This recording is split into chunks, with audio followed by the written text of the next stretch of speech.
Hello, my name is Cristina and let me start my talk with a question. Have you ever known someone who wanted to skip school? Maybe not you, but the thing is that we have known at least someone who actually wanted to skip school. Perhaps because he's a bullied kid, or maybe the one who's always left behind when playing around, or maybe just the one who slept poorly last night because of the final battle in a video game. What would you think if I said that any kind of student may feel like skipping school one day? Let me explain myself with another question. Would you prefer do something repetitive or maybe difficult to understand? Or, just stay at your home, relaxing yourself, just hanging around the place, or maybe some video games? I don't know. Do you understand now? There are kids asking and facing this question every day of their lives. It is horrible. I have experienced it. School can turn into a very boring place easily, especially when we don't know how to make the most out of it. There are kids that stopped seeing school as a cool place a long time ago. Now, I will talk from my perspective. One of the aspects that frustrates my student life mostly is the classes. Is it because my teachers are not qualified enough to deal with kids like me? Is it because I don't have enough level to understand them? Well, not precisely. After some reading, I came to understand that there are three different kinds of kids: the average, the low average, and the high average. Doesn't matter what school you're studying in, there will always be these different three kinds of kids.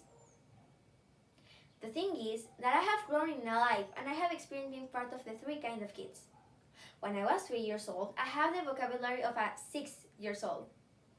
Now, looking at me, I may say I'm very away from that. But what have changed? I'm not interested in school anymore. The first shock came when I arrived to first grade. There were no more games or laughs at class time, only content. And sadly, the more I grew up, the less I was playing or laughing at class. Don't get me wrong, I understand what I needed then, but school just doesn't allow me to have fun in the way I need. I will provide you with this particular experience. When I was little, I used to have these friends years ago. One speak English only, one French only, and me at the time only Spanish. But you may say, how a friendship is possible in that situation? Well, the key for friendship was playing. I know, sounds crazy, but if something as little as playing can go beyond the walls of language, what magic tricks may it have for school? I have something else.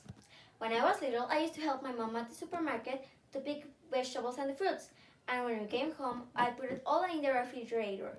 I know this doesn't sound like one of my friend's favorite activities, and my mom makes me see it like a game. It wasn't like a responsibility. I love organizing shopping. That's the trick. What about this making these little details in school funnier? Kids may not only appreciate the experience, they will be waiting for the next time to do it. When these things that we are supposed to do are hidden under a coat of playing, we will do it without hesitating, and we will waiting for the next time to do it all over again. If you are a teacher, take my message into consideration. I understand you need to follow rules and limits, but really take this into consideration. I feel like they're gonna enjoy it a lot. Thanks a lot for your attention.